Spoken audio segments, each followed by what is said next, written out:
Bienvenue sur Tesla Fil. Aujourd'hui je refais une vidéo, ça faisait longtemps, le mois de juin a été intense tant d'un point de vue professionnel que familial, avec des week-ends aussi et des semaines donc bien remplies, et je reprends donc en faisant une vidéo sur une petite saga qui me plaît, vous le savez, c'est Raconte ta Tesla, enfin ou ton autre électrique d'ailleurs.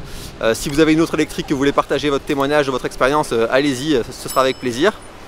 Donc voilà, aujourd'hui je vais vous présenter Julien, qui va vous présenter sa Model 3 rouge, donc comme la mienne, une licorne aussi.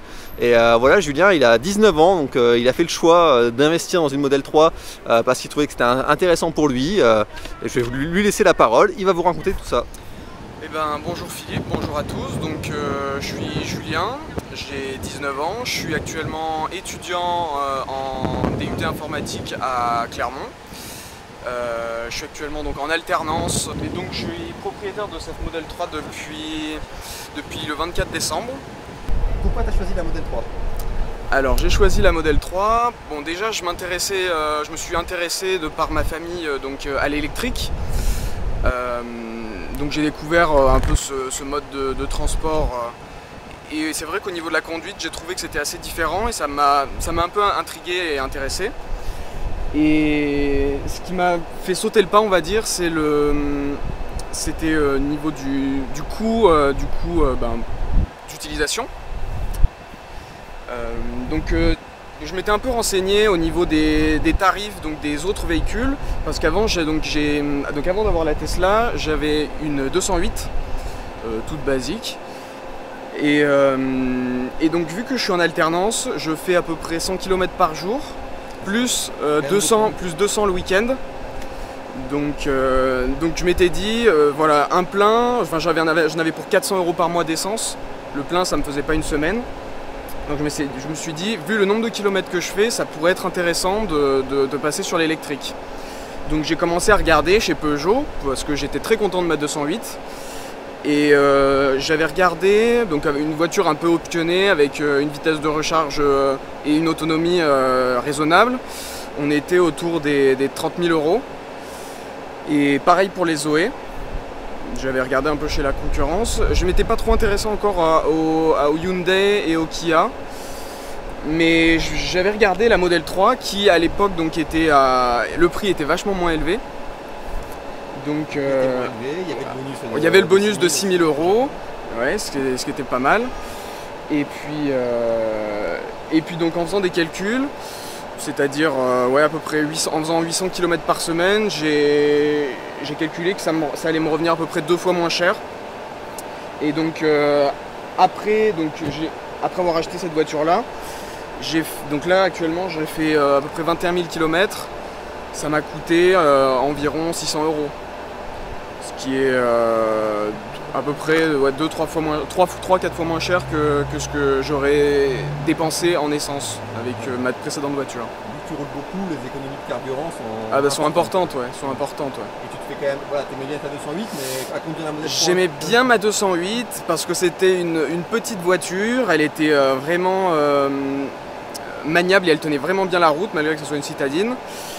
Maintenant la Model 3 c'est une conduite différente parce que déjà elle est vachement plus puissante, hein, de passer une 208 à 80 chevaux à une Model 3 de 325 chevaux, ça change un petit peu. Malgré ça elle est quand même très facile à conduire. Moins facile à garer.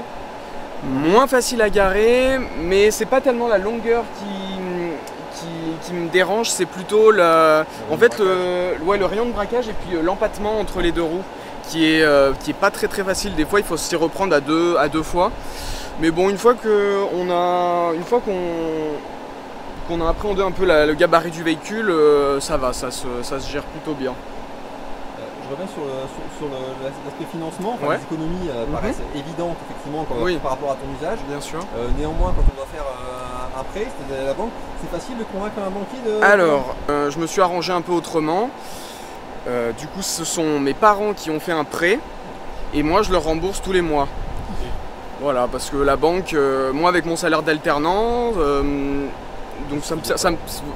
disons que ça suffisait pour payer ce que je demandais, mais eux ils voulaient une garantie de temps, donc au final il aurait fallu attendre plus longtemps, ça aurait pas été plus intéressant. Donc pour un souci de rapidité, j'ai fait comme ça. C'est mes parents qui ont fait le prêt et moi qui les rembourse tous les mois. Je me dis bon, c'est une voiture, certes qui coûte très cher. Au prix où je l'ai payé, c'est quand même pas donné, hein, 40 000 euros dans une, 39 000 euros dans une voiture, ça fait des sous. Maintenant, je me dis que c'est un investissement aussi parce que à l'usage, c'est quand même des économies. Et puis à la revente, bon, on verra, mais je me dis que dans le temps, ça devrait avoir une décote qui devrait être quand même raisonnable. Alors, c'est une modèle 3 donc standard. Donc c'est une SR+, ouais, ce qu'ils appellent standard maintenant. Tu as choisi rouge quand même pour te faire plaisir? J'ai choisi la couleur rouge pour me faire plaisir. J'en ai profité parce que ça faisait pas chuter le bonus. Voilà. Alors elle est toutes les deux séries, sans option. Malgré ça, elle est quand même très bien équipée. Est-ce que tu as fait quelques achats plaisir d'accessoires ou autres pour la voiture? Alors qu'est-ce que j'ai fait comme achat?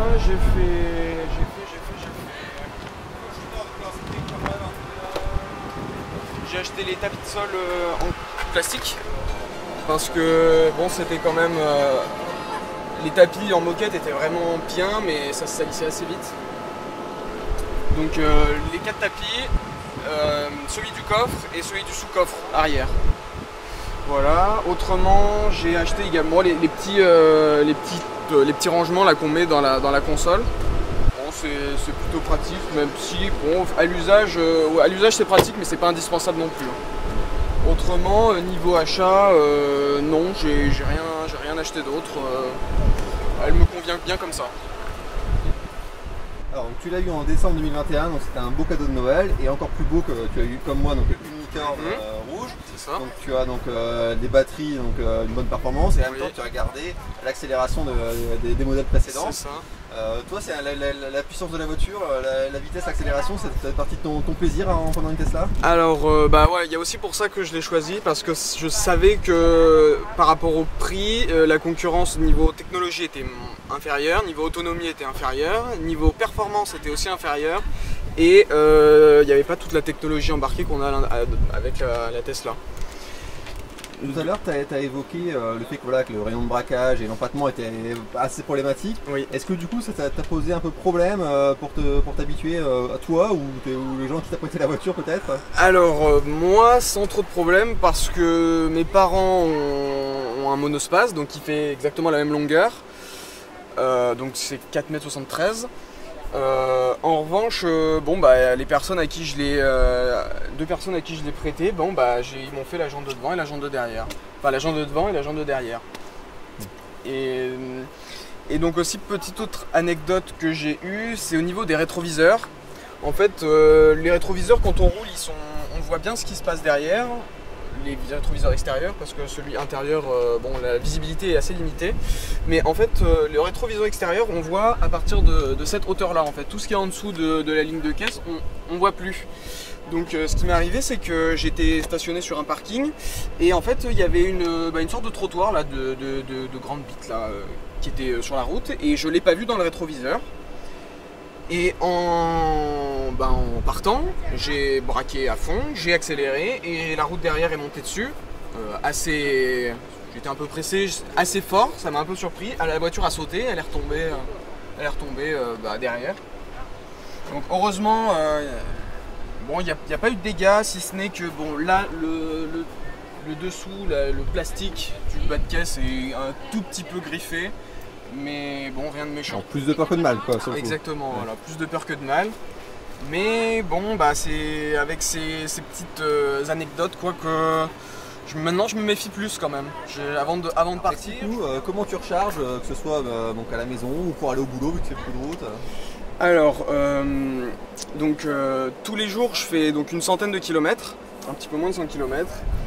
Donc j'ai la possibilité à mon appartement d'avoir une prise pour me recharger.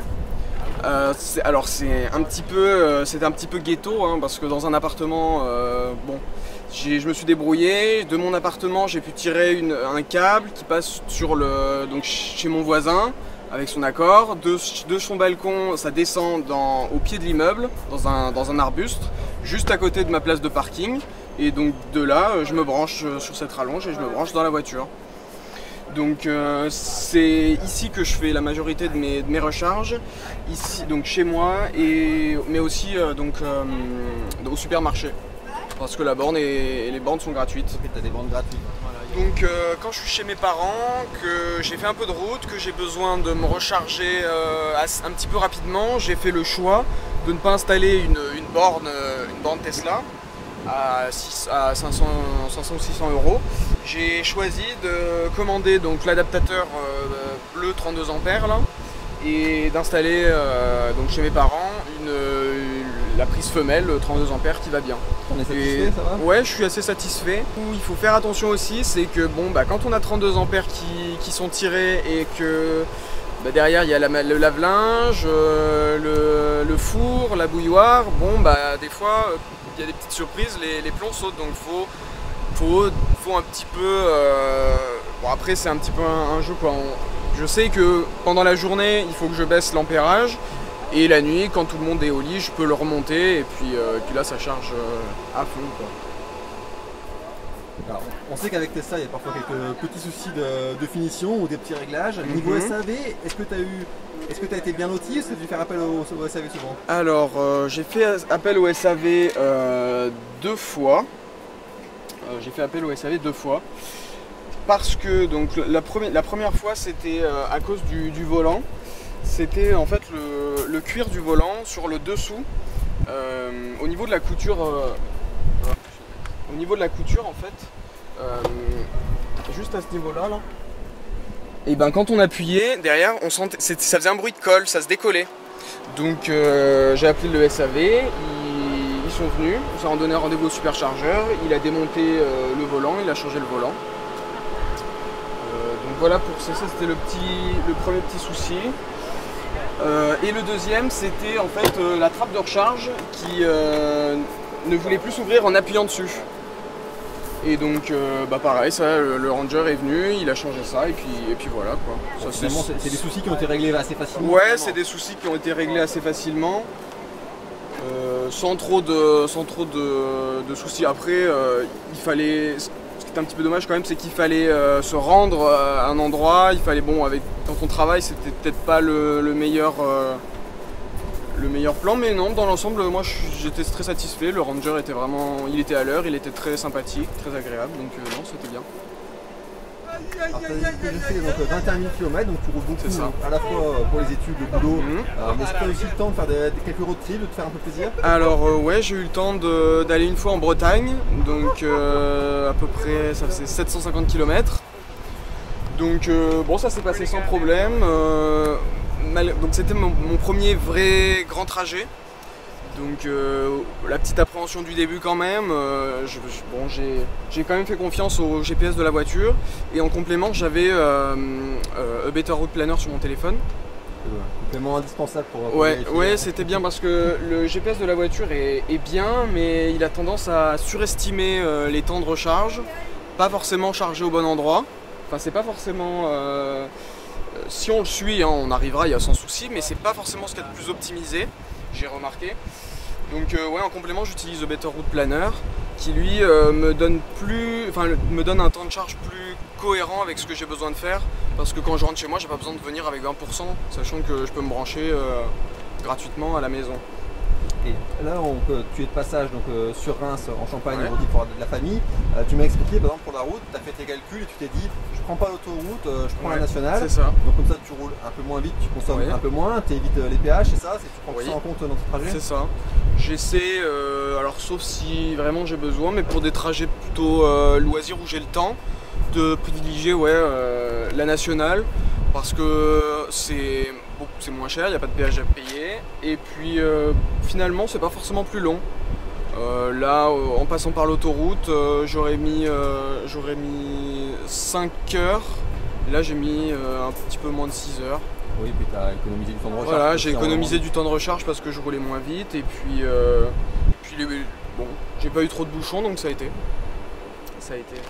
Alors au moment de faire un peu ton bilan de ces 7 mois en Tesla Model 3, est-ce que tu en retiens principalement du positif, et est-ce que d'ailleurs tu as été un peu est-ce que tu as joué un peu le commercial pour Tesla aussi? Est-ce que tu as fait des démonstrations?